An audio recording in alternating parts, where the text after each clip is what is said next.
would love to introduce our next speakers for today. We have Vania Trenton. She is the Training Deputy Coordinator of the International Institute for Educational Planning at UNESCO, as well as Neves Tapia, founder and director of CLICE.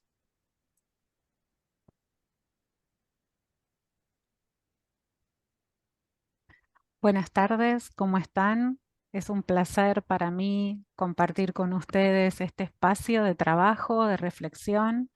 En particular, quiero agradecer primero muy brevemente a los organizadores del Foro Internacional de Aprendizaje Servicio y, por supuesto, a Nieves Tapia, directora de CLICE, quien tuvo la, digamos, generosidad de invitarme a compartir este panel con ella. Este tema que hoy nos convoca, que es cómo hacer realidad los objetivos de desarrollo sostenible a través del aprendizaje de servicio, es sin duda una excelente oportunidad para reflexionar acerca de los procesos educativos que llevamos adelante y cómo desde las aulas podemos efectivamente hacer que un mundo más justo, más solidario, más equitativo sea posible para nosotros, para este tiempo y por supuesto para los tiempos que siguen. Quisiera contarles muy brevemente qué es el IPE. El IPE es el Instituto Internacional de Planeamiento de la Educación de la UNESCO. En particular, soy su subcoordinadora en la Oficina Regional para América Latina y el Caribe. El instituto tiene 3 oficinas en todo el mundo, su sede central está en París, también tiene una sede regional en Dakar y nosotros. Y atendemos y trabajamos fundamentalmente para fortalecer las capacidades de todos los Estados miembros de la UNESCO en la planificación y la gestión de los sistemas educativos.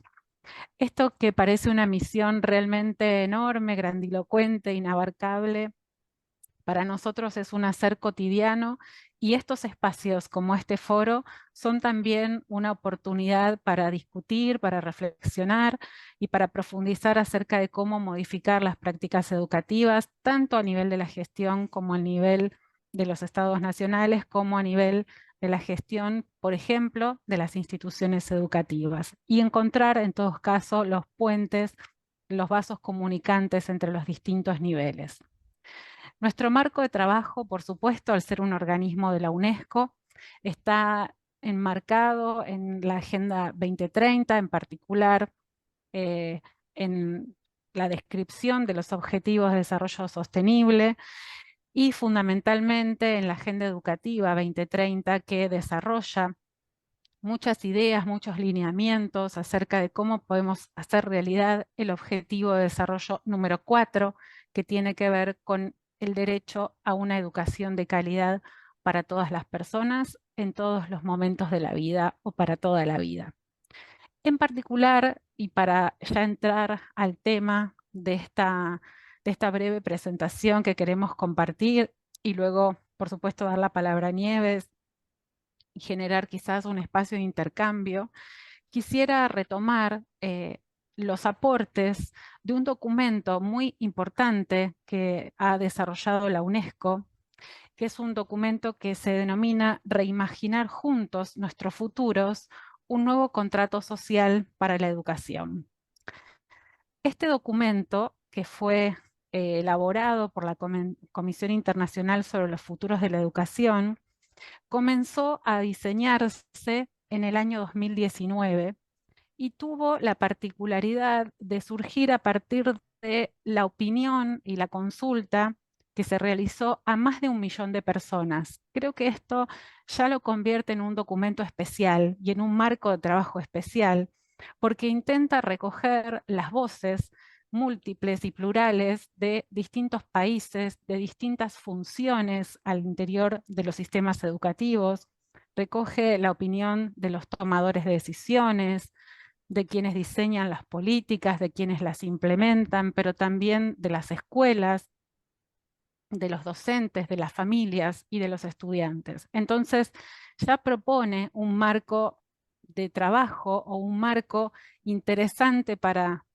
hacer un diagnóstico acerca de las necesidades educativas actuales. Imagínense que fue un documento desarrollado antes de la pandemia y que sin lugar a dudas, posterior a la pandemia de COVID-19, todos sus aportes adquieren una mayor relevancia.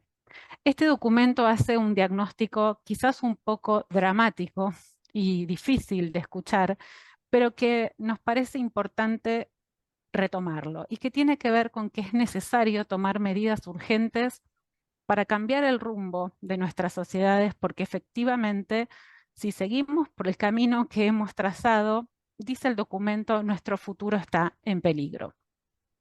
¿Cómo tomamos estas medidas urgentes o sobre qué condiciones podemos pensar estas medidas urgentes? Bueno, en principio propone este documento un gran concepto que tiene que ver con refundar, reimaginar un nuevo contrato social para pensar la educación, por supuesto, pero también muchísimas otras aristas que tienen que ver con la vida en sociedad. ¿En qué se basa este contrato social o este nuevo contrato social que el documento nos propone?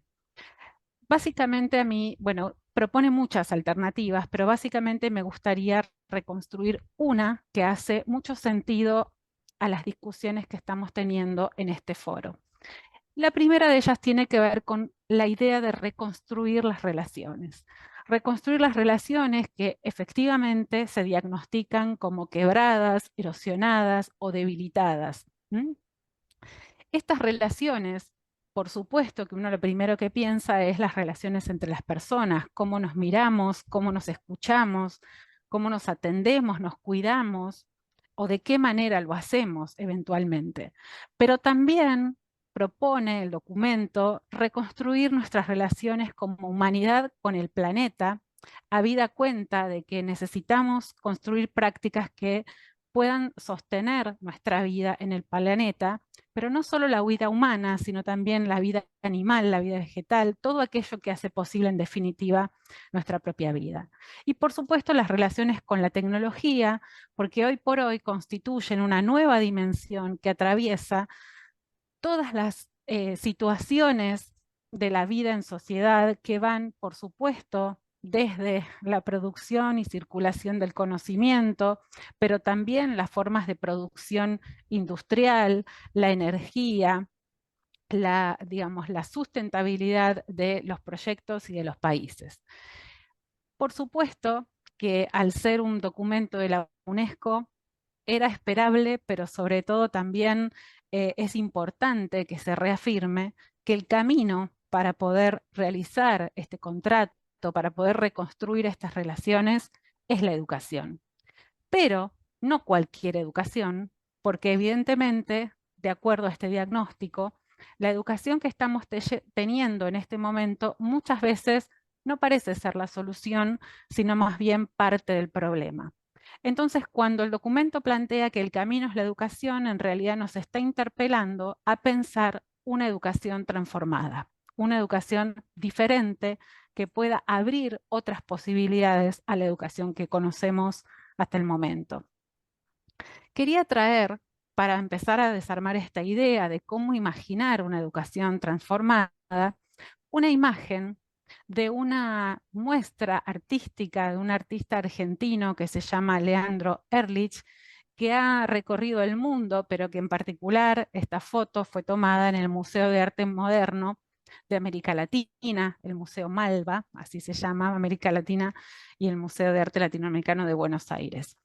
En esta obra lo que vemos es una escena escolar antigua, obsoleta, en la cual vemos un mobiliario que parece rígido, que está incluso sucio, descuidado, y también aparecen algunas imágenes superpuestas a ese mobiliario de personas, ¿no? De personas que parecen no coincidir con el tiempo del mobiliario, ¿no es cierto? Personas quizás de otro tiempo, personas más actuales, podríamos decir.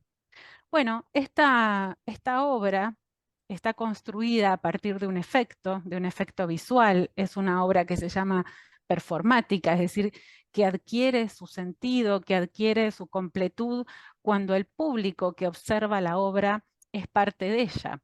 Y en ese sentido les muestro aquí parte del truco de la obra artística. Como ven, del lado izquierdo podemos ver esa escena, ese mobiliario que está vacío, y del otro lado una puesta de unas butacas oscuras, negras, en donde las personas que asisten a la muestra se van sentando y a través de un juego de luces ven reflejada su imagen como si estuvieran presentes del otro lado del vidrio. Y esto crea esta imagen en donde en realidad lo que estamos viendo es el reflejo de las personas en el aula. Me gusta mucho esta obra artística porque me deja pensando en cuáles son efectivamente las condiciones que tenemos que modificar, sobre las que tenemos que seguir pensando, sobre la que es necesario construir intervenciones didácticas, pedagógicas, políticas, para efectivamente construir una escuela transformada, para que la escuela no represente ese hiato entre el pasado y el presente, y menos aún el futuro, una escuela que no esté escindida entre el adentro y el afuera, y digamos que pueda tener una conexión más vital con quienes son parte de ella. Al pensar esta pregunta, ¿no? ¿Cuáles son las condiciones para construir una educación transformada? Sin duda, el documento Reconstruir Juntos los Futuros de la Educación dice con mucha claridad que es necesario revisar los abordajes pedagógicos que nos permitan hacer que los ODS sean una realidad en nuestros proyectos de enseñanza. Es decir, que nosotros podamos encarnar, llevar a la práctica acciones educativas que estén representando efectivamente los valores propuestos en los Objetivos de Desarrollo Sostenible. En este sentido, es interesante pensar cómo los objetivos de desarrollo sostenible pueden constituirse entonces en un marco para revisar el currículum, para resignificarlo, para recrearlo a la luz de los problemas educativos o de los problemas sociales que atraviesan a las personas que transitan nuestras escuelas. Cuando digo las personas, también hablo en un sentido amplio. Digo, por supuesto, a los estudiantes y a las estudiantes, que son nuestro principal destinatario, pero sin duda también a los docentes, a los equipos directivos que conforman parte de esta comunidad educativa, y desde ya también a las escuelas, a las comunidades y a las familias, porque la escuela en este sentido es un motor de desarrollo para toda la sociedad. Por supuesto que en particular, y más allá de que este documento propone distintas pedagogías, vamos a centrarnos hoy, y fundamentalmente Nieves va a desarrollar muy fuertemente muchos ejemplos acerca de cómo esto es posible, cómo es posible traducir los objetivos de desarrollo sostenible en proyectos de aprendizaje-servicio solidario, tal como Claes lo califica. De alguna manera, los objetivos de desarrollo sostenible que están orientados a analizar cuestiones que tienen que ver con el fin de la pobreza, ¿no? Y la desigualdad, con el hambre, con los problemas de la salud, por supuesto con la educación, con el cuidado del planeta, la sustentabilidad, el desarrollo de energías alternativas, el trabajo, la paz, ¿sí? Y las alianzas que tenemos que construir para poder hacer de todo eso una realidad, están mostrando un conjunto de principios. Y este documento, desde mi punto de vista, no es un documento genérico que enumera los grandes objetivos como las grandes metas a las que tenemos que llegar, sino que está explicitando de modo muy concreto cuáles son los valores o los principios que orientan o que deberían orientar nuestras prácticas. Y en este análisis del documento, que invito, por supuesto, a leer con mucho más detenimiento, me permito hacer un juego de dicotomías, en general de pares opuestos, en donde muchas veces este juego dicotómico no es muy habilitador de la reflexión, ¿no? O del análisis crítico. Sin embargo, creo que a los fines de esta presentación puede ser muy útil. El documento claramente menciona de manera explícita todos los principios que están planteados en la columna izquierda de la pantalla. Y si bien no menciona los que están en el sector derecho, nosotros podríamos deducir que en algún sentido está planteando que vamos a apoyarnos en los valores del lugar, digamos, que están en la izquierda para oponernos a los que están a la derecha. Claramente sostiene que la educación es un derecho, no es un privilegio, es decir, que no está ligada a ninguna prerrogativa de clase, de etnia, de género, de religión, ¿sí? Ni de lugar de nacimiento de las personas. Es un bien común y por lo tanto eso es opuesto a la mercantilización de la educación. Apunta a la igualdad como algo que justamente nos pone en pie de igualdad como humanos y como humanas, y esto es opuesto a la idea del mérito individual. Apuesta a la riqueza de la diversidad, que es lo contrario de la homogeneización. Por supuesto, a la inclusión, que en algún sentido también se opone a una noción muy extendida en las últimas décadas en el ámbito educativo, que es el falso concepto de la igualdad de oportunidades. También habla de colaboración, que es distinto a la competencia, la interdependencia, que es distinto al individualismo, la integridad versus la fragmentación, el cuidado versus el extractivismo, la reciprocidad versus el intercambio y, por supuesto, la transformación, el poder transformador que tiene el ser humano en el planeta, que es absolutamente opuesto a la idea del puro consumo.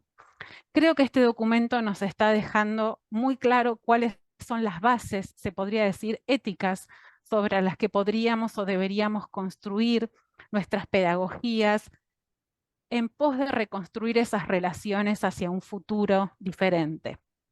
Entonces me pregunto, ¿cuáles son entonces esas pedagogías entre las que por supuesto se menciona de manera muy contundente al aprendizaje de servicio? ¿Y qué características tienen, ¿no? ¿Y cómo se desarrollan? ¿Y por qué son transformadoras? Esa es la pregunta que fundamentalmente nos hacemos.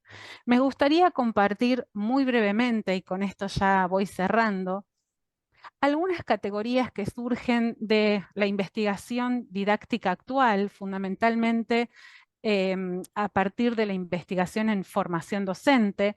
Yo me desempeño desde hace muchos años como formadora de docentes en la Universidad de Buenos Aires, y estas categorías que traigo acá vienen de alguna forma a sintetizar qué es lo que nuestros estudiantes pueden reconocer como esas experiencias que efectivamente han sido transformadoras para ellos y para ellas. Y el primer rasgo que tienen las experiencias educativas que ellos reconocen como transformadoras o relevantes es que son eh, propuestas de enseñanza que interrumpen la biografía escolar, es decir, que producen un cambio, que chocan, que a veces hasta incluso incomodan, que los deja perplejos, ¿no? Y que en este sentido, sin duda, son experiencias que produjeron algún tipo de alteración en los tiempos, en los espacios y en el currículum de la enseñanza. Otra de las características que tienen las experiencias relevantes para los estudiantes es lo que nosotros llamamos un propósito subalterno. ¿Qué quiere decir esto? Son experiencias que quiebran las lógicas, en este caso de la formación, pero también podríamos hablar de las lógicas de la enseñanza en la escuela, ¿sí? Y que tiene que ver con que no son actividades cotidianas que se suceden unas a otras, sino que son el producto de construcciones didácticas complejas que forman parte de un proyecto colaborativo y colectivo mucho más amplio, es decir, que surgen a partir de experiencias que van más allá de lo que sucede en el aula. La tercera característica o el tercer rasgo de las experiencias relevantes desde la perspectiva de nuestros estudiantes es que son experiencias que siempre ponen la práctica de los docentes o la práctica de los estudiantes como objeto de reflexión. Es decir, apuntan a un nivel metaanalítico, metaanálisis didáctico si hablamos de las experiencias formativas, pero metaanálisis del aprendizaje o la metacognición sobre el propio proceso de aprendizaje. Y en ese sentido son capaces de ver el conocimiento en vivo, ¿no? Y va creando estas capas de nuevo conocimiento en el mismo momento en el que el conocimiento está siendo producido y estamos reflexionando sobre él. Y la última, y entonces sí, ya voy cerrando, nuestros estudiantes dicen que las experiencias que para ellos son efectivamente transformadoras son aquellas que muestran la coherencia fundamentalmente del equipo docente entre lo que se dice y lo que se hace. Fíjense qué cosa tan sencilla, pero muchas veces qué difícil, ¿no? Qué difícil ser coherentes permanentemente entre lo que decimos que hay que hacer y efectivamente hacerlo, llevarlo a la práctica. Y en esto reconocen lo que ellos llaman un efecto de ejemplo, ¿no es cierto? Un poder performativo. Y en esto también podemos ver cómo superamos la histórica escisión, la histórica separación entre la teoría y la práctica, ¿no? No solo decimos lo que hay que hacer, sino que hacemos lo que decimos.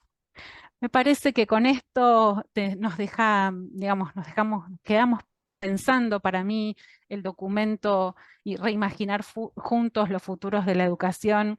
Es una hermosa plataforma, por supuesto, para pensar y repensar nuestras pedagogías. Es un reconocimiento a los enormes años de trayectoria que tiene el aprendizaje-servicio en América, por supuesto, pero también en el mundo. Es una gran oportunidad para visibilizar el esfuerzo que se ha hecho en las últimas décadas en esta línea, darle un lugar, el lugar que merece en la agenda educativa mundial y, por supuesto, también es una herramienta para repensar esas escenas obsoletas de las escuelas, tender puentes entre el adentro y el afuera de la escuela, imaginarnos en una escena diferente a la que a lo mejor vivimos cuando fuimos estudiantes y bueno, por supuesto también ofrecer herramientas a nuestros estudiantes para reconstruir ese futuro de mejores relaciones entre nosotros y con nuestro planeta. Muchísimas gracias.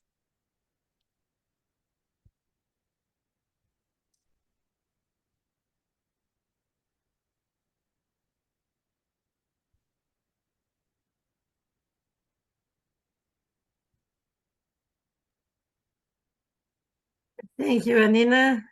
I am going to speak in English now. Okay. So, hello, everybody. I'm Nieves Tapia. I'm the director of CLAIS, the Latin American Center for Service Learning. And as Vanina said, based on this great introduction she did on the UNESCO document, I will present specifically the questions regarding service learning. So I will share my screen. Hope you are all seeing it. It's okay? So, as Vanina said, UNESCO is a very important voice in the global scenario. And I know the US has been coming in and out of UNESCO in the past decades, and maybe UNESCO is not such an important voice in the US educational system. But I have to tell you that globally, UNESCO is a very important voice, especially for policymakers, for universities, for those who shape education in most of the continents. And in that sense, the fact that UNESCO has underlined the importance of service learning, as they have done, for many of us is very, very important, because now many ministers of education and many people involved in the administration of education is at least asking themselves why they are not doing service learning. I imagine most of us are already practicing service learning. So for us, it's great to know that the pedagogy that has almost a century is now recognized not only as an effective tool for the present, but as a key player for the future of education. So UNESCO, as Vanina said, describes the reality of today in very sharp and somber ways, but it also says that something that it should be evident to all of us, that there is no way we can answer to these global and complex problems we are in, the climate crisis, the planet crisis, wars, polarization, from an individual perspective. We need to learn to work together, and that's an assignment that many adults have failed sorely, but that's why UNESCO says that there's a need for a new social contract for education, and pedagogy should be rooted in cooperation and solidarity, building the capacities of students and teachers to work together in trust to transform the world.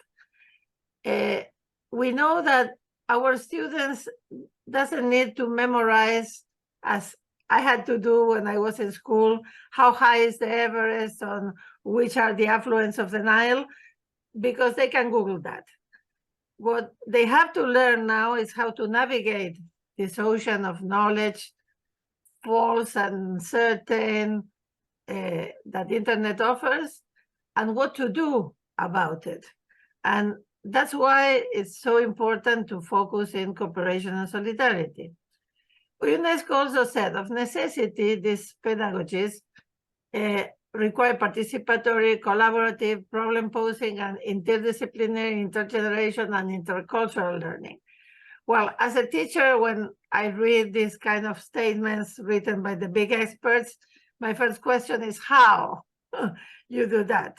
And then the interesting thing is not always big, important document says how, but in this case, UNESCO gives some clues and said the lesson, the traditional way of teaching, must give way to pedagogies that value diversity of methods and modalities of study and learning.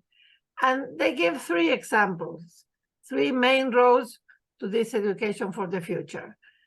Problem-based learning and project-based educational approach, and we all know about PBL. Inquiry-based and action research pedagogies, these, especially in universities, are pedagogies that have a long tradition since the middle of the 20th century, and community-engaged pedagogies and service learning. So it's the first time that we are named with name and last name in such an important document. And I think it's interesting to see what this document says about service learning. The first thing is something we all know. Service learning and community engagement soften the walls between classroom and communities, challenge students' assumptions, and connect them with broader systems, processes, and experiences beyond their own experiences. We know that with good service learning projects, our students go out of the classroom, as in the pictures. There are Argentinian students studying the quality of water of the local river, and in Switzerland, students building solar panels for their park. We learn in the community things that not always we can learn in the classroom. And that's one of the main reasons that service learning is such a powerful tool for quality learning. And we all know that, but it's interesting to have that backed by UNESCO document. A second thing that we all know, but not always remember, is that service learning must not be a pursuit limited to the most privileged. All learners can contribute to a dialogical process of advancing well-being within their communities. sometimes service learning is imagined to be something that rich kids do to help the poor, or those who know more or have more can do for those who are in need. And it's certainly some service learning projects may be like that. But something that is very visible in Latin America, in Eastern Europe, in Asia, is that even those who maybe consider only recipients of service can be, in their own terms, can have the dignity to serve others. And I would like to show only 4 great examples from the Presidential Award for Solidarity Schools in Argentina. Native children who cultivate in a very isolated little village near the frontier with Bolivia in a desertic plain. They cultivate trees and donate them to their neighbors, and they have been foresting this deserted and arid village for the past 15 years, and now they are promoting the little village as an oasis in the Puna, an oasis in the middle of the desert.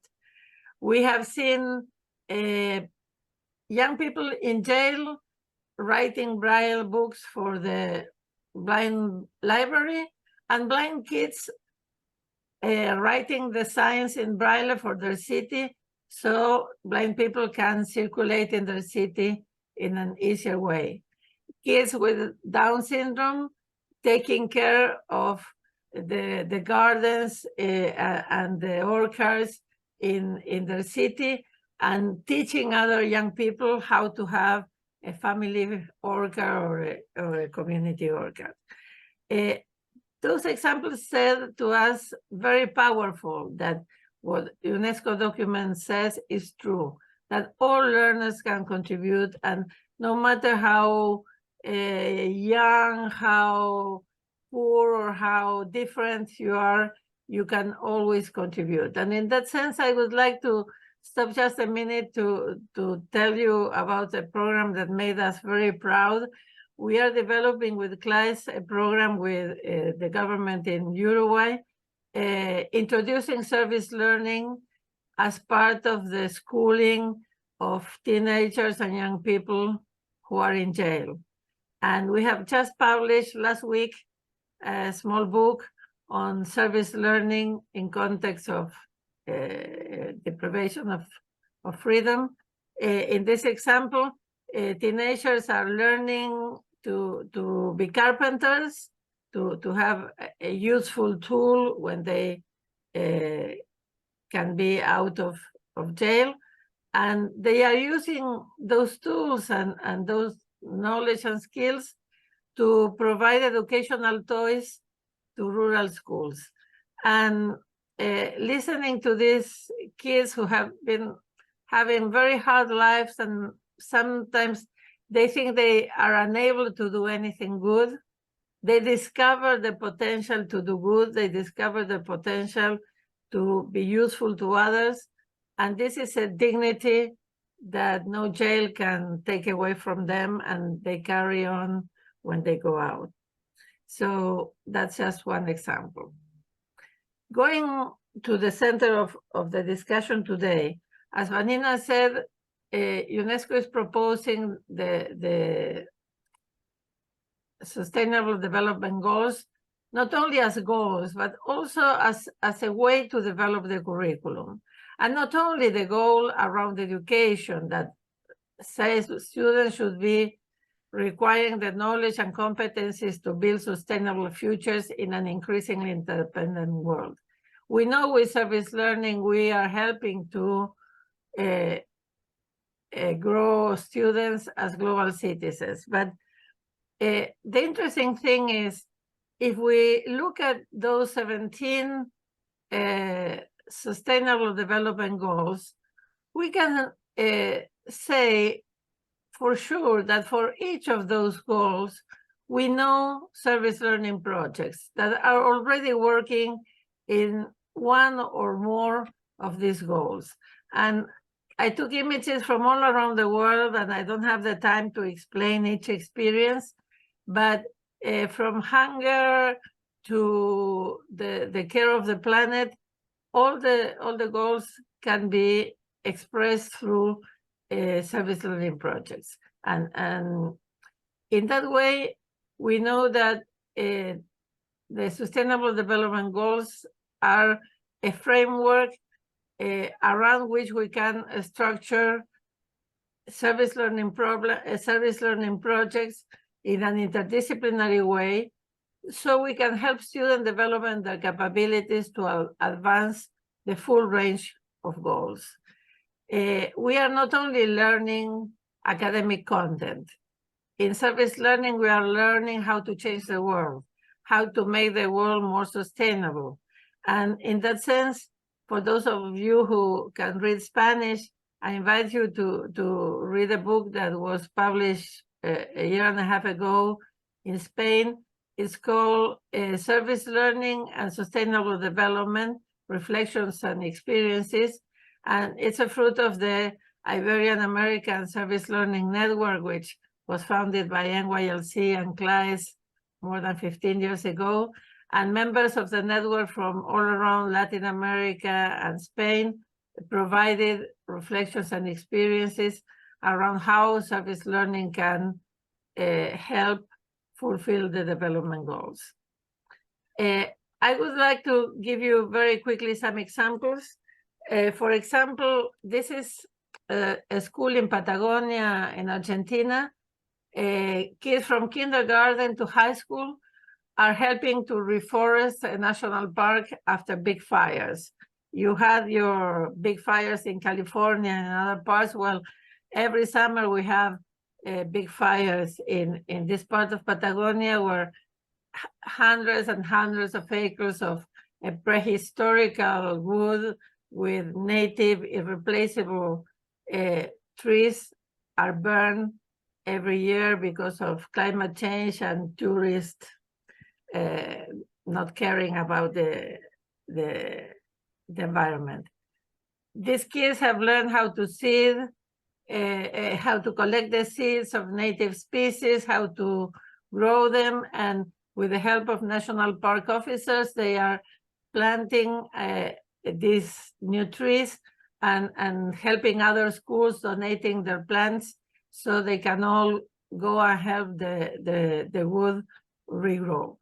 In this project, I think you can see how very specific goals are covered. The 15th Sustainable Development Goal about life on land, and also quality of education, because through the service learning project, these kids have learned how to be better citizens and have a knowledge on natural sciences that not every school has.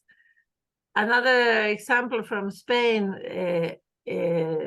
students from middle school collaborate with a local NGO who works with immigrants and jobless people.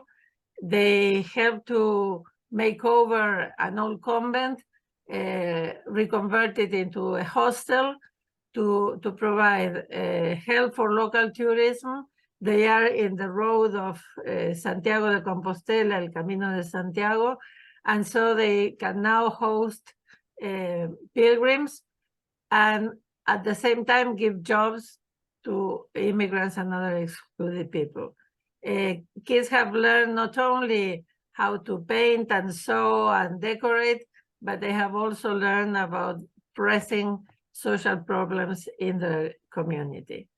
And they have helped with goals like ending the poverty, reduction the unequal situations, and building alliances to achieve the goals. I love this, another case, it's from Uruguay. Students from a technical school specialized in construction teach young single mothers how to build their own houses as part of a housing cooperative where people build buy the land together and then help each other to build their houses. And the students are part of this solidarity way to build solid houses, good houses. so they can help a lot of families to go out of poverty and have more sustainable urban communities in Uruguay. So just in the last part of my presentation, I would like to say that not any service learning project contributes the same way to sustainable development. And I would say these four things are very important. Goals and planning should be clearly oriented to specific development goals. And we have to plan the duration and the intensity of the project to be sure that we can contribute at least a little in that direction in a very specific way. We have to have challenging reflection, not any kind of reflection, to make the difference between naive activism and developing the kind of critical thinking and citizenship skills we need for global citizenship.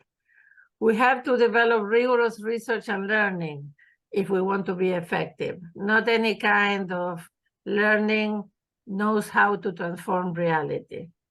And finally, and I will try to take 2 minutes about this last point, we need authentic cooperation and solidarity with communities. And this requires time and dialogue.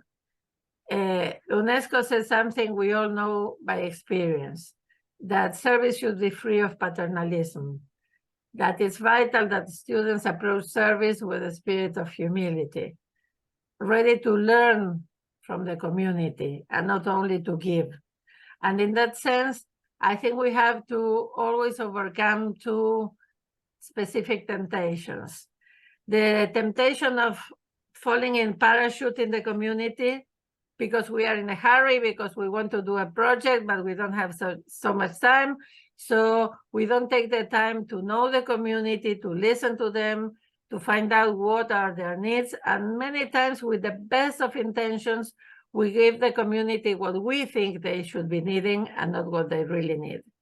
And the second temptation, and I hope you have seen the Queen of Dragons in the miniseries, this temptation of being the savior. Our teenagers always want to be Superman and fix the world in 5 minutes with a click and solve the problems very quickly. And they have to learn that it takes time, that it takes effort, and not one person can change the life of thousands, that we have to learn to work together to be able to effectively change reality. So we have worked a lot, many years before UNESCO wrote the document, to differentiate vertical and paternalistic philanthropy with authentic horizontal solidarity. And I know in English, solidarity may sound not such as a common word as it is in Spanish. It's not a political declaration, but just saying that service learning should be more about sharing than giving, more about doing with than doing for, more about reciprocal learning, more about empathy and pro-social attitudes, and above all, recognizing the rights and the identities of the others to search together for social justice, and not with the best of intentions keep reproducing the cycles of injustice. So I would end with an experience I love. It's from a university in the northern part of Argentina. Engineering students specialized in natural resources go to isolated village high up in the mountains to provide solar panels, solar heating, ways to provide energy that don't contaminate. And they arrived to a little village and they had learned to listen first. So they saw that the water was very cold, that the women were washing their clothes in this very, very cold water. And they thought they need to have a way of heating water in their own homes. So they offered to build solar heatings for every house. And women remained silent until at last they told them that they are used to work together. It's part of their culture. And going to wash the laundry together is the moment of the day when they catch up with their friends.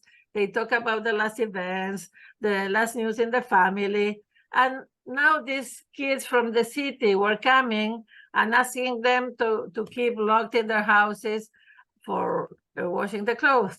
So the students understood the importance, the cultural importance that have for this indigenous culture for women to work together.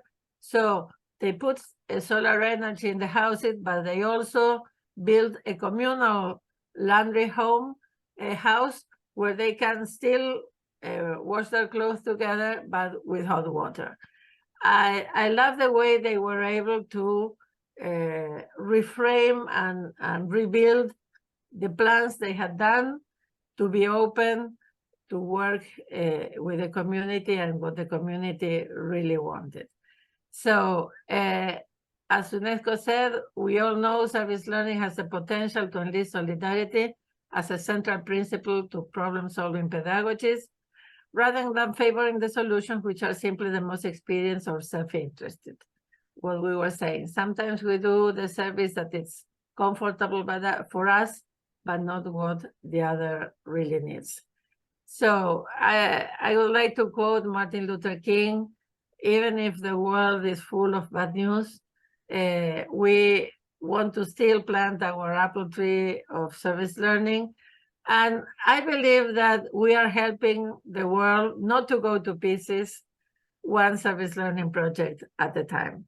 So thank you for listening, and please visit our website. Thank you.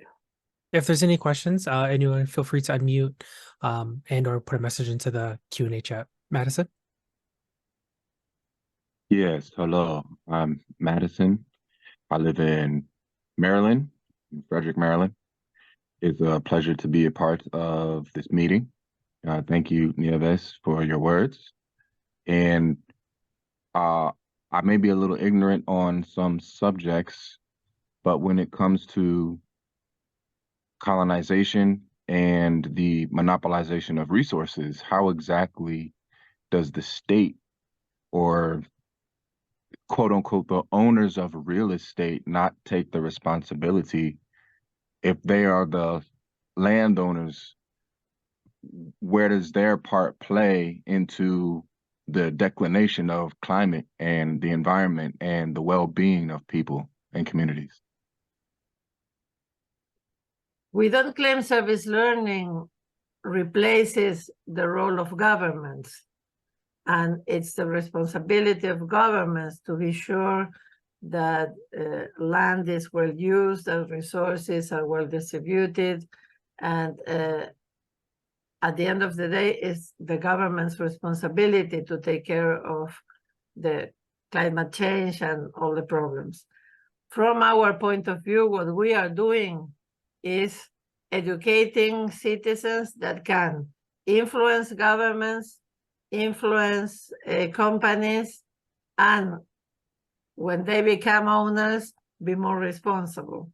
But in the meantime, there's plenty of projects even very young kids can do to mitigate the effect of climate change, to help provide solutions to poverty and to inequity in the small capacity they have, because we don't claim that service learning will change all, but we want to change what is at our range.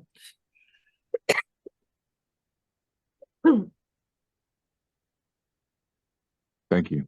¿Puedo aportar Of course. una consideración a la pregunta del colega?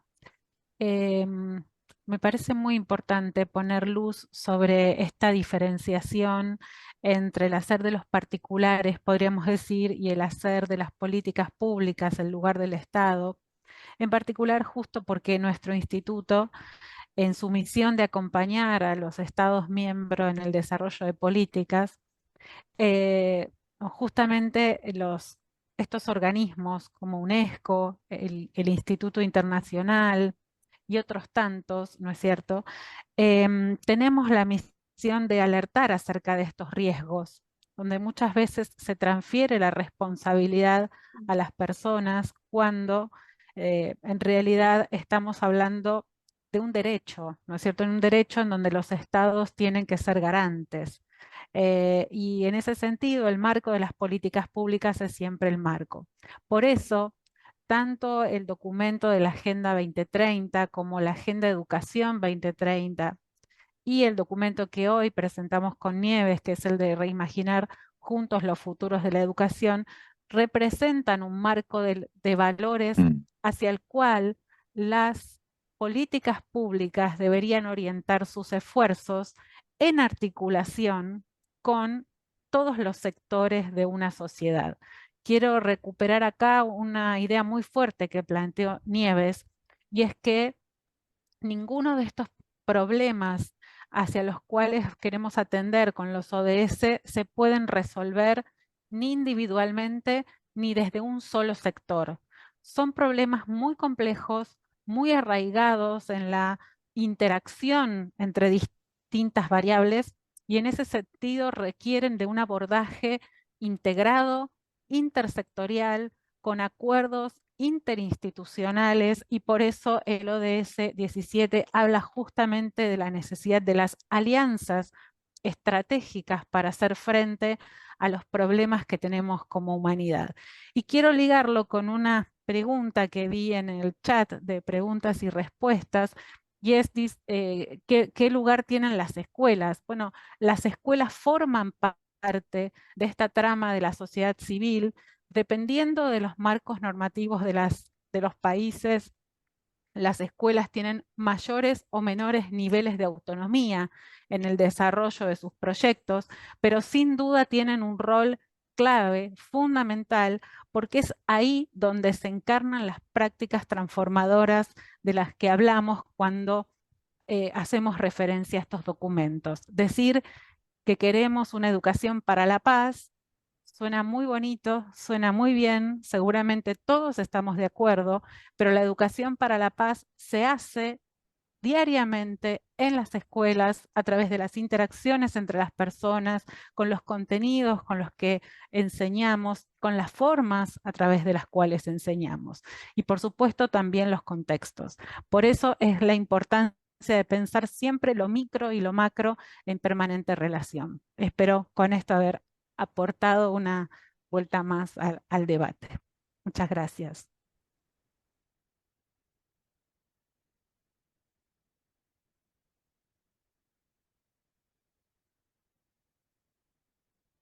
It looks like we have one more hand up. If we take this last question, Sadva, go ahead and unmute and ask your question. All right. So as previously mentioned, with regarding the projects with installing solar powered heating for the water in the village. So, like, for example, if we're gonna like do more service learning projects in the future, would it perhaps be best to get like the specific details of like what the community / village like specifically need first, or like get like a rough detail of it and then work on like the details later on as the project is ongoing? In fact, students do a first travel to the village to know the village and to discuss different hypotheses. So they knew the village, they saw the women doing laundry in this very cold creek. And so one of the hypotheses they presented was the possibility of individual heating. But in the dialogue with the community didn't like that so much, so they review this hypothesis, go back to the university, and then design the project and prepare all the materials. And then in a second travel, went back with all the solar devices and all the materials needed to build the house. That's why I put it as an example, because they took the time for a good participatory diagnosis, a good participatory research, and only then design the final project. but it's inevitable that we have our own ideas. And so it was okay that the students had their own kind of ideas. The important thing is they don't get fixed in their first ideas, but learn to listen to women, in this case, in the community, even if it took some time for them to be able to verbalize their needs. It was such a pleasure to have Nieves and Vanina. That was an amazing session. Thank you guys so much for joining us at the International Forum. Nieves, it is so good to see you always. We're going to get you to Minnesota. I will. Unless something happens, we are already planning to be in the conference next year. Wonderful. Well, we shared the UNESCO document along with the book in the chat. So please check those out. Again, thank you both for being here, for sharing this amazing information and the stories of service learning happening. It was definitely a powerful and informative session.